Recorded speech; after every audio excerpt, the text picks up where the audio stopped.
હું મરી ગયો હોત તો સારું હોત, હું જીવીને શું કરું? ભાઈ વિનાની આ જિંદગી હવે શું કામની? પ્લેન ક્રેશમાં એકમાત્ર જીવિત બચી ગયેલા મુસાફર રમેશ વિશ્વાસ પોતાના ભાઈને અંતિમ વિદાય આપતા ભાંગી પડ્યા. બંને ભાઈ સાથે જ લંડન જઈ રહ્યા હતા, પરંતુ એક ભાઈ જીવિત પરત આવે છે અને એક ભાઈ કોફિનમાં.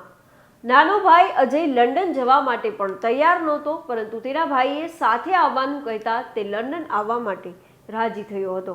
પરંતુ મોટા ભાઈને કલ્પના સુધા નહીં હોય કે લંડનની આ મુસાફરી બંને ભાઈઓને આ રીતે અલગ કરી દેશે. અંતિમ યાત્રામાં ધ્રુસકે ધ્રુસકે રડતા રમેશ વિશ્વાસ પોતાના ભાઈ વિના ઘરે જવાની પણ ના પાડે છે. નમસ્કાર, હું છું મમતા ગઢવી અને મોતને માત આપી જિંદગી જીતનાર રમેશ વિશ્વાસની વાત કરીએ વાત ગુજરાતી પર. કહેવાય છે કે ઘણીવાર બધું જીતીને પણ હારી જવાય છે. દીવના યુવાન રમેશ વિશ્વાસ સાથે પણ કંઈક આવું જ થયું છે. કારણ કે પ્લેન ક્રેશમાં તે તો બચી ગયા, પરંતુ તેના નાના ભાઈ અજયે જીવ ગુમાવ્યો છે. હવે તે રડી રડીને કહી રહ્યા છે કે ભાઈ વિનાની આ જિંદગી હવે શું કામની? 12 જૂને જ્યારે વિમાન ક્રેશ થયું ત્યારે લાગતું હતું કે કોઈના પણ બચવાની શક્યતા નથી. લોકો કહેતા હતા કે જો આમાં કોઈ બચી જાય તો તે ચમત્કાર હશે, અને ચમત્કાર થયો પણ ખરા. વિમાનમાં મુસાફરી કરી રહેલા દરેકના જીવ ગયા, પરંતુ એક યુવકનો ચમત્કારિક રીતે બચાવ થયો અને તેનું નામ છે રમેશ વિશ્વાસ. વિશ્વાસ પોતાની જાતને નસીબદાર માનતો હતો જ્યાં સુધી એના નાના ભાઈના મોતના સમાચાર તેને નહોતા મળ્યા. પણ જ્યારે તેને પોતાના વાલસોયા ભાઈના મોતના સમાચાર મળ્યા ત્યારે તે ભાંગી પડ્યો. એક ભાઈ મોતને માત આપી ઘરે પહોંચ્યો તો બીજી બાજુ નાના ભાઈનું પાર્થિવ દેહ ઘરે આવતા પરિવારજનો પર જાણે આગ ફાટી પડ્યું. નાના ભાઈની અર્થી જોતાની સાથે જ વિશ્વાસ હૈયાફાટ આક્રંદ સાથે રડી પડ્યો.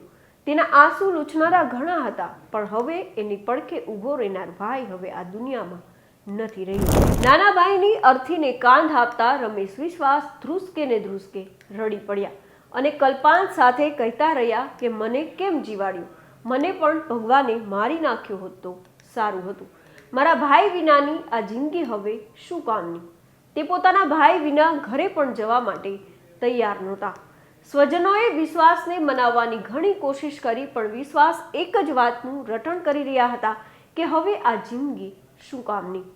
હૈયાફાટ આક્રંદ સાથેના આ દ્રશ્યો ત્યાં હાજર ભલભલા કઠણ માનવીની આંખોમાં પણ આંસુ લાવી દે. રમેશ વિશ્વાસ જ્યારે હોસ્પિટલમાં સારવાર લઈ રહ્યા હતા ત્યારે ડોક્ટરને પૂછી રહ્યા હતા કે તેમનું નાનું ભાઈ ક્યાં છે. ત્યારે ડોક્ટર કહેતા હતા કે તેની શોધખોળ કરવામાં આવી રહી છે. રમેશ વિશ્વાસને વિશ્વાસ હતો કે તે બચી ગયા છે તો તેનો નાનો ભાઈ પણ બચી ગયો હશે, પરંતુ કમનસીબે એવું ન થયું. 40 વર્ષે વિશ્વાસ કુમાર રમેશ ભારતીય મૂળના બ્રિટિશ નાગરિક છે.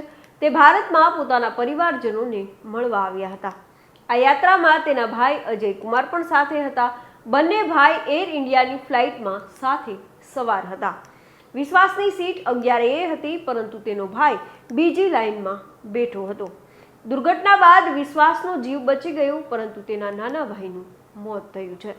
દુર્ઘટના બાદ વિશ્વાસે પોતાના પિતાને વિડીયો કોલ કરીને જણાવ્યું હતું કે પ્લેન ક્રેશ થયું છે, પરંતુ તે બચી ગયા છે, પરંતુ ભાઈ ક્યાંય દેખાતો નથી.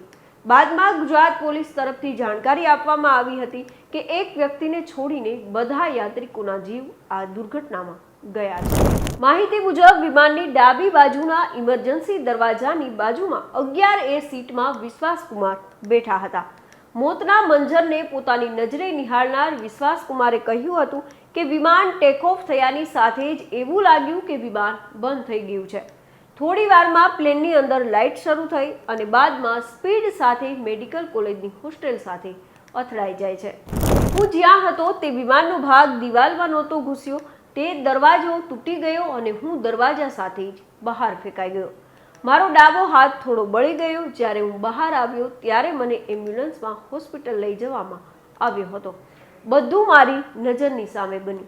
હું પોતે પણ વિશ્વાસ નથી કરી શકતો કે હું આ દુર્ઘટનામાં કેવી રીતે જીવતો બહાર આવ્યો, કારણ કે થોડા સમય માટે તો એવું જ લાગ્યું હતું કે હું પણ મરી જઈશ. જ્યારે મેં મારી આંખો ખોલી ત્યારે મને ખ્યાલ આવ્યો કે હું તો જીવતો છું. આમ તો આ પ્લેનની 11A સીટ નંબરથી પેસેન્જર્સને અણગમો હોય છે, કારણ કે આ સીટની બરોબર ડાબી બાજુએ ઇમરજન્સી એક્ઝિટ ડોર હોય છે. અહીંથી બહારના દ્રશ્યો પણ નથી જોવા મળતા અને ઉતરવાનો વારો પણ છેલ્લે આવતો હોય છે.